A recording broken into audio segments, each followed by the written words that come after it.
everybody, welcome back to Around the Emirates podcast with Sara Mousa, where I speak to guests from across UAE about topics you want to hear about. Today, I have the honor of being joined by Chef Tadiwa Tendai. Hello. Hi, thank you for having me. Thank you for being here. So I'm super excited to talk to Chef Tadiwa because she is an amazing person. She is founder of Satiate Luxe, which is a personalized private chef service that does such cool things for the F&B industry. Please, Chef Tadiwa, tell me your story and what got you started. Wow. Do we have 5 hours?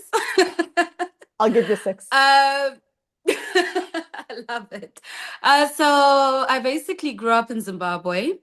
And with our system, you basically go to your primary school, which is grade 1 to grade 7, and then you go to your high school, which is form 1 to form 6. And the standard and the minimum is basically like up to form 4.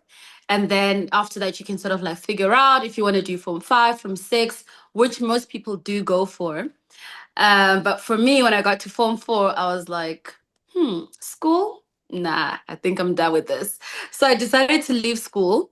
And I was 16 years by then. So I decided to then go to culinary school, study then. Of course, I had more and a choice of schools I wanted to go to. However, the condition my mom gave me was if you want to go to culinary school, you would have to go to a school that's closer to home so she can monitor me and be there for me because I was obviously like just 16 years. So I took the deal, went to culinary school where I really learned so much. It was amazing. I had no doubt I had made the right decision. I was top of my class. I did a lot of cool stuff, did the Young Chef Olympiad, represented my country after doing like inter-country competition, went on to represent Zimbabwe in India. And that was so amazing. It was everything that happened through my journey just showed me that this is my path. Fast forward after that, I graduated, went to Victoria Falls, which is one of the leading wonders of the world. So it's very touristy resort. It's an amazing place to be when it comes to the hospitality aspect in Zim. So I worked there at the Vic Falls Hotel. It was amazing, had an amazing time. There was a fine dining restaurant. It was busy, pumping. Then I realized, okay, I think it's time to explore the world. I want to see what luxurious hotels look like. I want to experience different things. So I decided to then move to the UAE. I came on holiday initially just to see. I do have a cousin that lives here, so I came to just visit her for a bit, see what it's like, explore everything.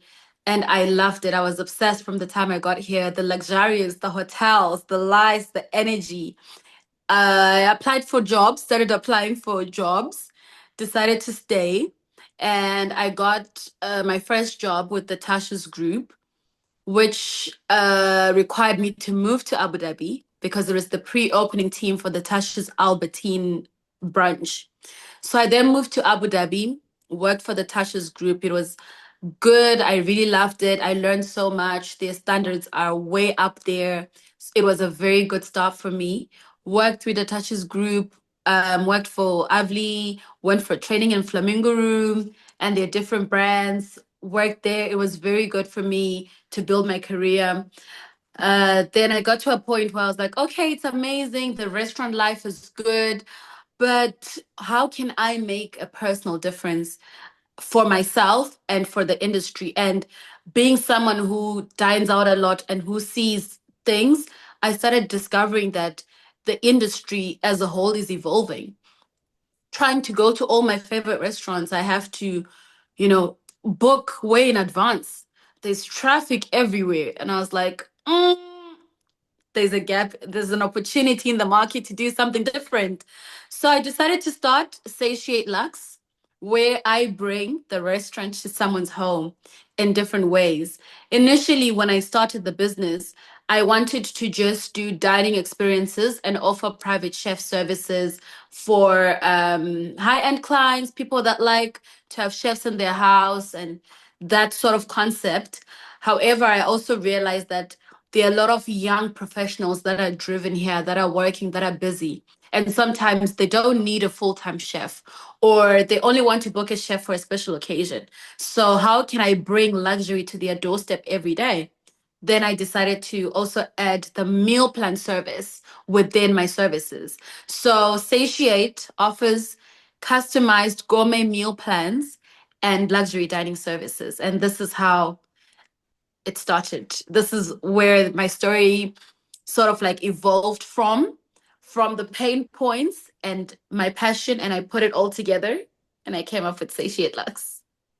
That is so cool. I love the fact that you brought something that you're so passionate about, and obviously you took a big risk on it, right? Like coming to the UAE, obviously leaving school at 16 and doing something that you really care about. And obviously, the most important thing that an entrepreneur such as yourself needs to do is find a gap in the market and see how they can kind of make a change and do something for the better.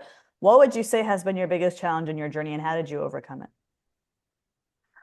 I would say my biggest challenge has been separating me from the business. So Tadiwa has her visions, has her things she likes, has a service she loves that, and this is what she wants. I want the website to look like this. I want that to be like this. I want this dish to be like this. But what are your customers saying? Being able to listen to the industry, to the customers, to the feedback, to the data has been, I think, the biggest challenge where I think my business needs this, and the data is saying no, your business doesn't need this, it needs something else. So being able to maneuver from, also learning that as a service provider you need to listen to your customers, and everything is not about you all the time. Yes, you have a dream, yes, you have a vision, that's amazing, you should follow it, but then sometimes it's not for you. Even with design for let's say how I want my Instagram to look. I'm a very minimalistic aesthetic person, but sometimes it doesn't catch people's attention. It's too minimalistic. So I've had to learn that in whatever business decision I'm making, it needs to be justifiable. Why am I choosing to do this? And how does it benefit my business? So I would say that has been that shift has been so difficult for me. Yeah. But I think I'm getting there. I listen to my feedback from my customers, I listen to the reviews, I listen to everything. So I would say I think I'm okay-ish now. Of course, my team might not agree, but I think I'm getting there. But that's so beautiful, though. It's beautiful that you don't just think, hey, I'm here, I created my company, like it will go as I want to run it. Like, no, you think, no, I'm open to feedback, I'm open to research. And just because I want to do something a certain way, you're also thinking about the long-term vision of what your business, where your business wants to go. You're thinking, okay, if I want my business to continue to Mm, be successful, I need to remember that it's not just me here. I can, and it's the flexibility and the constant learning in your vision that I really appreciate about you. And that brings me to my next question to you. Of course, you would have received so many different kind of reviews. You would have met so many different types of people. Is there any kind of mm. story or experience that you went through that had a truly important impact on you? Actually, I do. I would say I think it was I'd done a few events of my dining experiences where I was booked for a dinner to come and prepare a dinner in someone's home. They were celebrating with a group of friends. So in my onboarding form, before I take the event, I obviously ask the basic questions. Can I see your kitchen video? Do you have this? Do you have that? All the basics. So I'd asked everything, I'd packed everything. I got there to the client's house and I was good to go. And the client says to me, okay, get in. This is my kitchen. Let me know if you need anything. We're excited. I was excited. Okay. So I was like, all right, where do I start? I unpacked everything and I was like, okay, so where's the which area, where is the stove? And the client was like, well, what stove? And I was like, for me to cook the food. She's like, oh, I didn't know you needed we've got a grill outside. We don't really cook here. We just Whew. And I was like, okay, so yeah, what now? Unfortunately, no, fortunately, sorry. I purchased a Thermomix. I purchased a Thermomix, which is like your all-in-one. It's got all the functions you need. It's got a blender, rice cooker, heating function, cooking function. So I managed to then use the outside grill for all of the meats and kind of things. And then I then used my Thermomix to do my sauces and my sides, and I just made it work. But I was really surprised. I was shocked. I never expected to hear that someone does not have a stove in their home and they don't know that they don't have a stove. So I would say that was a really shocking experience. I laugh about it now, but in that moment, I was actually really shocked. Couldn't believe it. I am speechless. I don't think I've ever Yeah, been in a situation where someone's like, I don't have a stove, figure it out. But I I don't mean, have hey, a you learn from it, stove. right? Yeah, and it's not like it was like, oh, it's not connected or I have it, but it was non-existent. I was like, well, that brings me back to why I started the business. There is a market for this business. People that just order in and don't want to cook and that can't be asked to cook. So I think that was also another inspiring part of why I should keep pushing. No, I love that. And I will happily and proudly say that I do not cook. I cannot cook. I am not meant to be in the kitchen. I order food all the time. When my mom's, obviously, I'm fortunate enough to have my mom cook for the household, but when my mom's not around, I do order food. So I'm definitely somebody who needs a business just like yours. And I Yeah, definitely will be looking into your services as well. But thank you so absolutely. much Would for be sharing happy that to have story.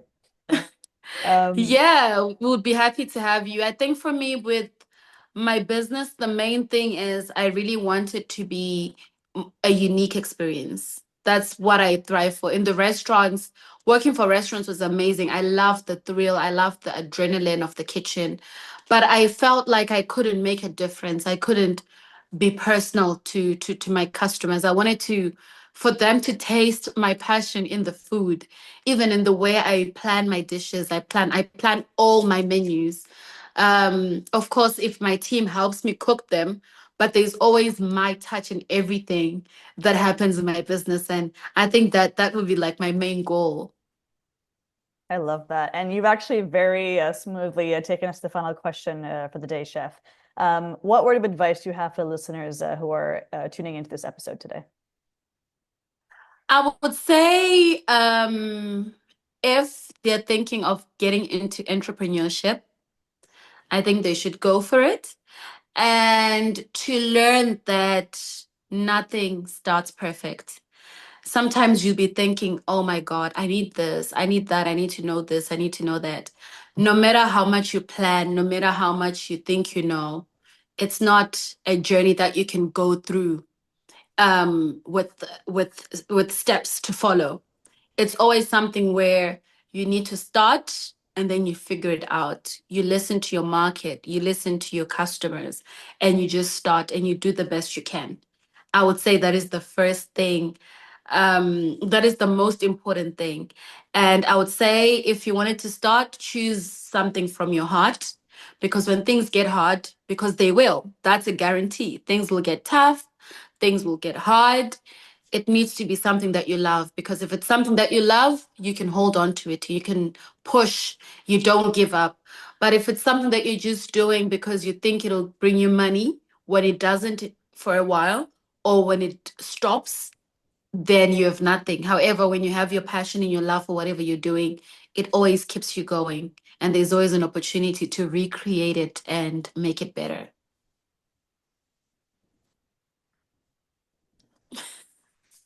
Thank you so much. Thank you so much for sharing those Yeah. beautiful words, your beautiful story. I really appreciate taking the time to talk to me today. And I can't wait to see how your business expands and grows. And I can't wait to see how you flourish in your journey. Thank you. I think I'm really looking forward to doing more, being more out there. Initially, I just kept my business very small. I've always been like, oh, it's a small business. But every time I speak to people, they seem interested, they seem excited to do more. So thank you so much for allowing me to share my story. But I was very nervous to talk about it. I never really talk about it, but I just hope it inspires someone and it gives someone hope and inspiration to do something amazing for themselves. Awesome. Thank you so much for your time, Chef Tadiwa.